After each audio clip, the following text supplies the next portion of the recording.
Clap. Bonjour, je m'appelle Walid Bouarcha, je suis étudiant en première année à la faculté de physique et de sciences pour l'ingénieur. Je suis actuellement dans la faculté de philosophie et plus précisément dans l'atelier des sciences. C'est ici que nous avons cours en histoire des techniques. Dans le cadre de cette matière, je vais vous présenter ce que c'est qu'un électromètre à cadran, cet objet juste là.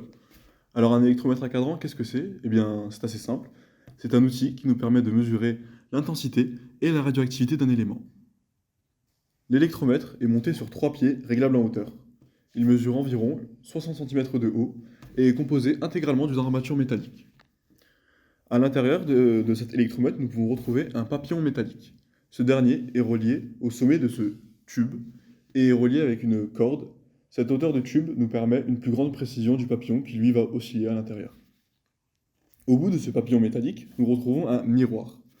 Nous pouvons apercevoir ici une fenêtre. Cette fenêtre ici laisse passer un faisceau lumineux sur ce miroir et permet des mesures. Les ailes du papillon se trouvent entre deux plaques.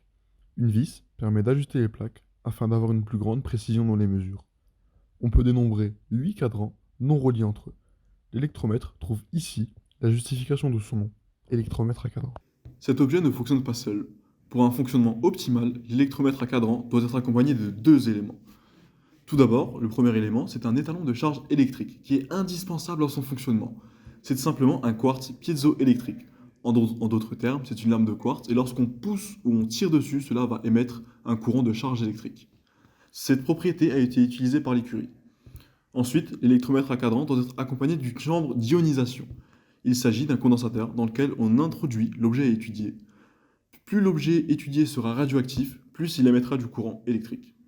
Et enfin, pour mesurer l'intensité, nous avons besoin d'une source lumineuse, d'une règle et d'un chronomètre. Son principe d'utilisation est élémentaire. L'élément étudié, introduit dans la chambre d'ionisation, va émettre un courant de charge électrique introduit vers l'intérieur de notre électromètre. Le quartz va lui aussi émettre un courant électrique mais de charge inverse, dirigé au même endroit. Ainsi, un combat de charge se déroule à l'intérieur de notre électromètre et cela va faire osciller le papillon. Et donc, sous notre règle, la lumière se déplace.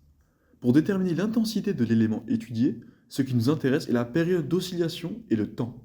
Pour limiter l'erreur, on répète les mesures plusieurs fois, cette fois-ci en appliquant une force différente au niveau du quartz, ce qui va envoyer différentes charges.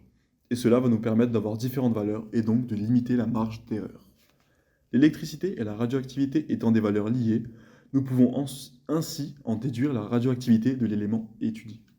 Vous savez maintenant qu'est-ce qu'un électromètre et comment est-ce qu'il fonctionne. Merci de votre attention.